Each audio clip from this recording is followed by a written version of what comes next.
8h19, le petit déjeuner de la présidentielle ce matin, c'est Laurent Jacobelli, porte-parole du Rassemblement National, et de Marine Le Pen. J-10 avant la présidentielle. Bonjour Laurent Jacobelli. Bonjour. La polémique sur les chiffres de la sécurité, la remise en cause des liens avec l'Allemagne et la politique européenne, les retraites, le duel à distance par petites phrases Macron-Le Pen. Commençons par cette histoire. Est-ce que vous allez devoir réécrire votre profession de foi? En cause, deux chiffres, 31% d'agressions volontaires depuis 2017 et 1,5 million d'immigrés supplémentaires entrés légalement en France depuis 2017 aussi. Ces chiffres, selon la Commission, ne seraient pas tout à fait exacts. Qu'est-ce que vous répondez? Alors je dis que d'abord, si la Commission pensait que ces chiffres n'étaient pas exacts, elle nous aurait demandé de corriger la profession de foi, parce que c'est la loi et que c'est le rôle de la Commission, ce qu'elle n'a pas fait. Oui. Donc après, les commentaires sur l'analyse de la Commission n'engagent qu'elle. Mais si nous pouvons éditer cette profession de foi, c'est que les chiffres ont une réalité. Et d'ailleurs, j'invite tous vos auditeurs à aller sur le site du ministère de l'Intérieur et d'additionner sur 5 ans le nombre de demandeurs d'asile, le nombre de personnes ayant pu entrer sur le territoire français légalement, et ils arriveront au total de 1,5 million. Ouais, c'est pas tout à fait le solde qui est donné par l'INSEE, en fait, qui est aux environs de 800 000, je crois. Oui, non. Quand vous faites 275 000 entrées légales par an, plus les mineurs isolés, plus les demandeurs d'asile, vous arrivez bien au chiffre que je viens de dire, le chiffre record, plus fort que François Hollande, plus fort que Nicolas Sarkozy, qui pourtant était dans le livre Guinness précédemment pour avoir ouvert au maximum nos portes et nos fenêtres. Oui, c'est ce qu'on voit. On est allé vérifier, et effectivement, ce n'est pas complètement faux, et ce n'est pas complètement exact aussi, puisque évidemment, il y a une forme d'interprétation de certains chiffres aussi, par exemple dans les agressions volontaires. Hein. C'est ce qu'on a vu en fait tout à l'heure avec un spécialiste. Savez, on aurait pu citer des chiffres encore plus durs qui montraient, et c'est la préfecture de police de Paris qui le dit, et là encore c'est vérifiable, que plus de 90% des vols et agressions dans les transports publics étaient le fait de mineurs étrangers.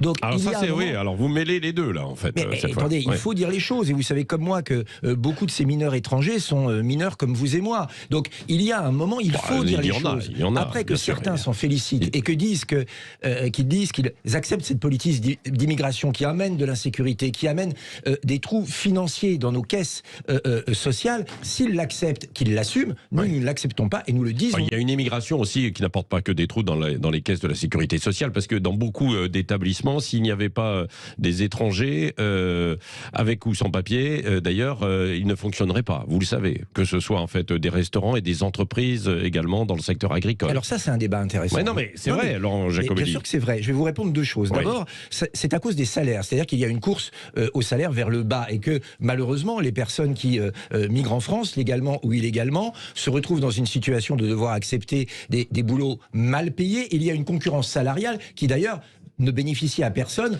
notamment pas aux salariés français. Nous, ce que nous voulons, c'est augmenter les salaires pour faire en sorte que les emplois soient attractifs pour les Français. C'est pour ça qu'on dit que si un chef d'entreprise augmente de 10% les salaires, eh bien ces 10% seront exonérés de charges patronales. Mais deuxièmement, il ne faut pas cacher une autre réalité, parce qu'il y a un mythe de l'emploi des migrants. Seulement 14% des titres de séjour qui sont donnés aux migrants le sont au titre du travail. Le reste, ce sont les étudiants, le regroupement familial, etc. 14%. Et il y a une autre statistique qui est importante, le taux de chômage chez les migrants est double à celui des citoyens français. Donc il faut arrêter avec cette vieille lune. On ira vérifier, parce que je n'ai pas les chiffres. Je vous en prie, vérifier. Il faut arrêter avec cette vieille lune de la migration pour l'emploi. Oui, Laurent Jacobelli, sur des chiffres, tiens, à ce propos, sur les retraites aussi, parce que c'est l'un des débats quand même de fond. Ce matin. Non, mais quel sera finalement l'âge de départ avec Marine Le Pen? C'est extrêmement simple. Entre 60 et 62 ans. Si vous avez moins de 20 ans, que vous avez commencé à travailler à 17, 18 ans, par définition, vous avez un métier dur. Et donc, il faut prendre cela en compte. Il faut que vous puissiez être en retraite en bonne santé. Et donc, ce sera 60 ans. Si vous avez plus de 20 ans, eh bien, ce sera progressif jusqu'à 62 ans. Mais quoi qu'il en soit, tous les salariés français auront un âge de départ à la retraite et un nombre d'annuités à payer inférieur à ce qui est proposé par Emmanuel Macron. Et vous savez que beaucoup de jeunes commencent à travailler à 23, 24, 25 ans aujourd'hui. Et eux, ils ne partiront pas à 62 ans.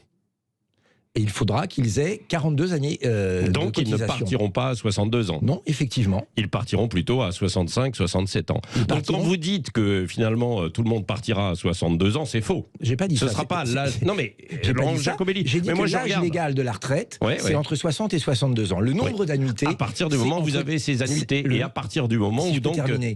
bien sûr, le mais nombre il faut d'annuités, être c'est précis, entre c'est pour ça. 40 et 42 ans. Ouais. Nous, ce que nous voulons, c'est un modèle de retraite qui soit un modèle social. Je sais que pour Emmanuel Macron, retraite rime avec calculette. Pour nous, c'est autre chose. C'est prendre soin de ses aînés. Non, mais C'est faire en j'entends, sorte que j'entends chacun ça. travaille Ouais. pour pouvoir demain prendre une retraite en bonne santé. Ouais. C'est une vision de la société que nous portons. Mais c'est peut-être faux de dire que tout le monde partira à 62 ans. C'est pas Ça, ce on que ne nous peut avons pas, dit. oui. Il faut être complet, vous avez raison. Bien c'est sûr. Et l'âge donc, légal, beaucoup de jeunes 60-62 ans. qui aujourd'hui travaillent, font des études et ne partent qu'à 24, 25 ans, partiront qu'à 65, 67 ans. Quoi. Oui. C'est ce qui se produira. Mais il y a une vraie injustice aujourd'hui. C'est-à-dire que quand vous avez un métier dur et que vous commencez à travailler à 21 ans, par Ouais. exemple, Ouais. et quand vous avez fait des longues études et que vous avez un métier plutôt confortable, eh bien, c'est celui qui a le métier dur et qui a commencé à travailler jeune qui devra avoir le plus d'annuités pour pouvoir prendre sa retraite. Vous trouvez ça juste? Nous, non. Et juste un mot quand même, pour démystifier, là encore, la politique d'intoxication d'Emmanuel Macron. Ah non, mais ça, c'est l'âge pas de le- départ à la retraite à 65 ans serait nécessaire pour les équilibres budgétaires. C'est faux. Un Français sur deux arrive à l'âge de la retraite sans travail, soit parce qu'il est invalide, soit parce qu'il est chômeur. Et donc décaler l'âge de la retraite, c'est augmenter le déficit des caisses de chômage et d'aide sociale. Donc tout ça est une gigantesque entourloupe. Pourquoi ? Pour cacher le but final, c'est de faire diminuer le montant des pensions. Oui, Laurent Jacobelli, du côté maintenant de l'Union européenne et de la politique étrangère de Marine Le Pen, qui a tenu une conférence de presse hier, on voudrait comprendre. Elle ne veut pas quitter l'Union européenne, mais elle veut revoir quand même, finalement, notre place, en quelque sorte, à travers, par exemple, elle soumettrait à un référendum la supériorité du droit français sur le droit européen, c'est ça? Oui, mais je vois pas Sur quel sujet? Non, mais bien sûr, mais bon. Je vois aussi, j'entends aussi Marine Le Pen est pour le retour du Frexit, etc. Oui, c'est vrai. Vous savez, dans un couple, parfois, Ouais. vous êtes marié, mais il y a un moment, on se met autour de la table en disant, bon, écoute, j'ai envie de continuer avec toi, mais ça marche pas fort. Comment on corrige les choses? Ouais. C'est un peu ça qui se passe aujourd'hui. Donc, on ce que vous demande pas le dites, c'est qu'on divorce. pourrait se mettre On autour de la demande pas le table. divorce, on Oui. demande simplement à mieux travailler ensemble et travailler différemment. Ouais. Ce que veut Marine Le Pen, c'est que quand les Français décident de quelque chose pour eux-mêmes, que ce soit en politique d'immigration par Ouais. exemple, et ce sera l'objet du référendum sur l'immigration qu'elle proposera aux Français, eh bien on veut que leur voix soit supérieure aux diktats des commissaires européens, qui eux-mêmes ne sont pas élus. C'est normal, non? Ça s'appelle la souveraineté. Tous les pays du monde placent leurs lois avant. Oui, mais alors avant, là, on le risque reste. de ne plus s'entendre en fait en Europe, quoi, parce que chacun voudra en fait ses propres lois et ce sera Et difficile. alors Non, Et alors mais je vous Vous pose la savez qu'on a- question. Donc, ce qui veut dire, non, mais ce qui veut dire que ce sera une remise en cause de l'Union Mais européenne. pas du tout. Non. Aujourd'hui, d'abord, je vous le signale, tous les pays ont leurs propres lois. On parlait des retraites tout à Bien l'heure, sûr, on parle d'un mais certain nombre de ensuite- choses. Il y a même des pays où, à l'intérieur du pays, chaque région a des lois différentes. C'est le cas des Länder en Allemagne. Et ça fonctionne très bien. Une fois encore, on n'est pas obligé de faire tous la même chose au même moment à 27. On peut avoir nos particularités, nos envies différentes, un destin national que nous définissons différemment, et pour autant, se réunir et travailler utilement Mais ensemble. sort- Aujourd'hui, c'est pas le cas. Oui, et sortir de l'Union européenne, il n'en est pas question en tout cas. Pas du Aujourd'hui, tout. Il ou faut pas. changer le Non, mais modèle. parce que vous dites, on se met autour de la table et puis on voit si on On s'entend veut ou pas. changer le modèle. Oui. Aujourd'hui, le modèle, ce sont des fonctionnaires qui imposent à des élus nationaux la direction. Nous voulons que chaque pays reprenne son destin en main, mais que sur les grands sujets, on travaille ensemble. Ce qui n'est plus le cas. Oui. L'intelligence artificielle, qui est le défi économique de demain, on ne travaille pas ensemble. Oui. Les grands défis médicaux et de recherche, on ne travaille pas ensemble. Alors qu'hier, l'Europe, c'était quoi? C'était les grands défis spatiaux que nous avons remportés. C'était Erasmus qui permettait aux étudiants de bouger. Ça, c'était des projets concrets qui nous amenaient vers l'avant. Aujourd'hui, on impose des normes, ça oui. On nous impose des rigueurs budgétaires qui viennent après aboutir à des réformes des retraites injustes, ça oui. Mais les grands projets, l'Europe est absente. Nous, on veut faire l'inverse. Oui, l'Allemagne est très inquiète ce matin, et la presse allemande après les déclarations de Marine Le Pen. Est-ce que Marine Le Pen veut vraiment prendre ses distances avec Berlin, avec l'Allemagne? Mais on n'est pas, une fois encore, obligé de se s'aligner en permanence derrière Berlin. L'Allemagne, par exemple, a des intérêts économiques, a des objectifs économiques différents des nôtres. Vous savez, l'Union européenne telle qu'elle est aujourd'hui, elle a servi à enrichir l'Allemagne. Voilà.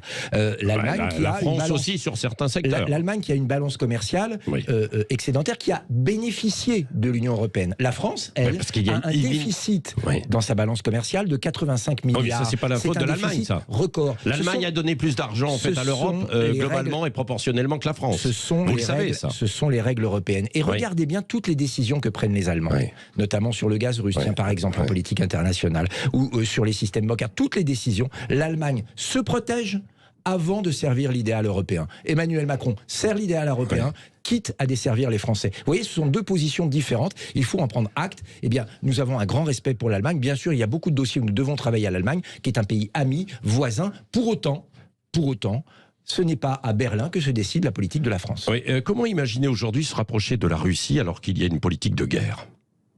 Vous savez... Parce que Marine Le Pen l'a évoqué, en fait, très clairement hier. Évidemment, Marine Le Pen a décidé de ne pas être binaire dans sa vision des relations stratégiques internationales.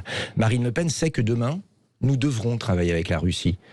J'ai pas dit avec Vladimir Poutine, j'ai dit avec la Russie. Mais vous savez, Emmanuel Macron se targue d'ailleurs d'appeler Vladimir Poutine tous les jours ou toutes les semaines au téléphone pour essayer de régler la question de l'agression de l'Ukraine. Donc, dire que nous ne travaillerons plus jamais avec la Russie serait une folie et serait mentir aux gens. Oui, demain, il faudra travailler avec la Russie. Mais demain, aujourd'hui, il y a une guerre à régler, une paix à trouver. Mais sinon, qu'est-ce qu'on veut ? On veut que la Russie et la Chine fassent un couple qui serait terrible, parce qu'ils auraient énormément de matières premières, énormément d'industrie, énormément d'armement, et des intérêts stratégiques complètement différents aux nôtres. Alors, plutôt que de raisonner clan par clan, d'un côté les États-Unis, de l'autre la Russie, comme à la bonne vieille époque de la guerre froide que semblent regretter certains chez Emmanuel Macron, dans l'équipe d'Emmanuel Macron, nous, on veut raisonner autrement. Une France indépendante qui a des relations avec tous les partenaires, c'est une France indépendante, mais quand même toujours dans l'Union européenne, ou alors une France totalement indépendante, parce que vous dites... justement, indépendant dans l'Union européenne, je le répète. Bon, hier, il y a eu un échange entre Emmanuel Macron et puis une jeune femme qui se dit féministe et qui était voilée. Marine Le Pen veut interdire le voile dans l'espace public. Concrètement, comment pourrait-elle faire ? D'abord, c'est une nécessité. Aujourd'hui, si en France, le communautarisme gangrène certains départements, certaines villes, aujourd'hui, si la menace terroriste islamiste en France est aussi présente, c'est que depuis des années, les politiques ont cédé. Ils ont cédé sur le voile, ils ont cédé sur les horaires séparés en piscine, ils ont cédé sur les menus différenciés à la cantine. Petit à petit, l'islam politique et revendicatif a placé ses pions. Et en face, ils ont eu des hommes politiques faibles et laxistes, comme l'est Emmanuel Macron. D'ailleurs, pour récupérer quelques voix chez Jean-Luc Mélenchon, il est prêt à dire que porter le voile, c'est féministe. Oui, mais porter le voile, ce n'est pas forcément être islamiste, tel que vous l'entendez quand même. Porter le voile, ce n'est pas... là, vous faites un raccourci. Oui, non, mais c'est pas neutre, porter le voile. C'est un élément politique. Et moi, vous voyez, j'ai confiance dans nos compatriotes musulmans. Je pense que si demain, il y a une voix qui a été dictée et qui dit que le voile est interdit dans l'espace public, je sais que la grande majorité, l'immense majorité de nos compatriotes de confession musulmane respecteront la loi. Imaginez l'inverse, c'est les insulter. Imaginez l'inverse, c'est les discriminer. Moi, j'ai confiance en eux et en leur bon sens. Et si certains ne respectent pas la loi, si certains font du voile un élément revendicatif pour dire la charia est supérieure aux lois de la République, alors oui, il faudra agir. Mais moi, je pense demain que les femmes musulmanes seront libérées de cette aide de la République française. En tout cas, vous dites on ne peut pas être féministe et porter le voile. Non. Non, pour vous, c'est clairement pas. Emmanuel Macron a fait du en même temps, mais en même temps un peu insultant pour ces milliers de femmes qui se voient contraintes de porter le voile, et pour l'ensemble des femmes françaises, pour qui l'égalité est une valeur importante, et elle l'est aussi pour Marine Le Pen. Laurent Jacobelli, vous avez été un homme de l'audiovisuel. Est-ce que la clé de ce deuxième tour, c'est le débat la semaine prochaine ? Et est-ce que Marine Le Pen est prête ? Elle avait échoué il y a 5 ans, il faut le dire les choses. Elle est très préparée, elle s'y prépare, je crois, depuis 5 ans. Je pense que Marine Le Pen, vous l'aurez probablement vu dans cette campagne, elle est elle-même. C'est-à-dire que les Français la découvrent telle qu'elle est réellement, humaine, chaleureuse, proche des gens. Et donc, ce travail sur le fond et cette liberté sur la forme font qu'elle va, je crois, appréhender ce débat avec beaucoup de sérénité et beaucoup de sérieux. Et oui, c'est important, le débat. Et d'ailleurs, je regrette, moi, que le président de la République, candidat, le fuit. Il le fuit en refusant des émissions de télévision. Non, mais là, il y aura le débat. Donc, non, mais très bien. Mais il n'y en aura qu'un. Ouais. Il n'y en aura qu'un. Il y en aura Et qu'un cette campagne aura manqué de débat de fond. Alors, je vois d'ailleurs que les deux que candidats l'équipe de... choisissent leurs journalistes. C'est normal, ça? C'est la tradition, en tout cas. Ah oui. C'est comme ça depuis le début qu'il y a les. Bah oui, mais enfin bon, débats. c'est pas, il n'y a pas d'indépendance dans ces conditions de la presse, des médias, quoi. Si on dit Non, bon, bah, non, mais écoutez, moi je ne parle pas à Anne-Sophie Lapix ou je ne parle pas à un tel. C'est pas ça. Bah, c'est un peu ça, quand même. Il y a un enjeu extrêmement important parce que c'est l'avenir de la France qui est derrière. Et donc, aucun des deux candidats ne peut imaginer que l'un des journalistes a, on va dire, un penchant pour l'autre. Et donc, il est normal que les deux se mettent d'accord en disant, bah, lui, il est neutre, elle est neutre, l'autre est d'accord. Et ça, c'est une garantie de transparence, c'est une garantie d'équilibre pour les téléspectateurs. Merci Laurent Jacobi, Merci était beaucoup à l'invité vous. de Sud Radio.